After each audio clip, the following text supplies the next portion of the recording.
Anchor నటి అనసూయ ఎక్కువగా social media ద్వారా తన అభిమానులతో టచ్లో ఉంటుంది. ఒక్కోసారి తన వ్యక్తిగత విషయాలను కూడా వారితో పంచుకుంటుంది.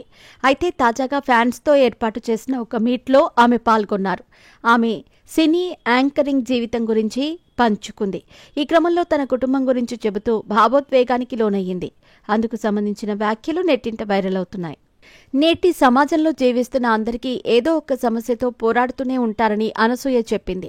అయితే జీవితంలో ఒక్కొక్కరిది ఒక్కో ప్రయాణంగా ఉంటుందని తెలిపింది.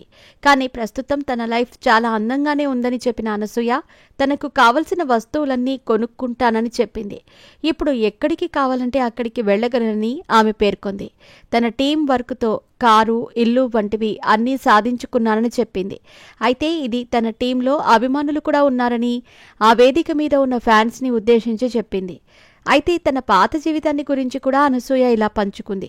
కుటుంబ సభ్యుల మోసం వల్ల నాన్న చాలా ఇబ్బంది పడ్డారు. ఆ తర్వాతే ఆయన తనకంటూ కొత్త జీవితాన్ని ప్రారంభించారు. హైదరాబాద్ రేస్ క్లబ్లో ఒకప్పుడు ట్రైనర్గా పనిచేసేవారు. ఆ సమయంలో 12 గుర్రాలు నాన్న వద్ద ఉండేవి. అక్కడ జరిగే రేస్ కారణంగా ఆర్థికంగా ఇబ్బంది పడ్డాం. ఏ రోజు ఎలా ఉంటుందో కూడా తెలియని పరిస్థితి ఉండేది. ప్రతి ఒక్కరి జీవితంలో స్థిరత్వం ఉండాల్సిన అవసరం ఎంతైనా ఉంది. కానీ నాన్న అక్కడ అర్థం చేసుకోలేకపోయారు. అయితే మా ఇంట్లో ముగ్గురం అక్క చెల్లెళ్లం కావటంతో అబ్బాయి పుట్టలేదన్న బాధ నాన్నలో ఉండేది. ఒక్క వారసుడైనా ఉండాలని కోరుకునేవారు.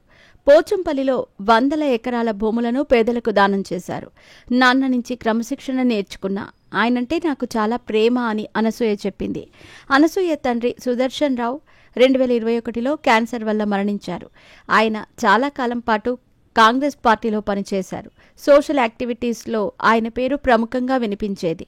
ఎన్నో సేవా కార్యక్రమాల్లో ఆయన చురుగ్గా పాల్గొనేవారు.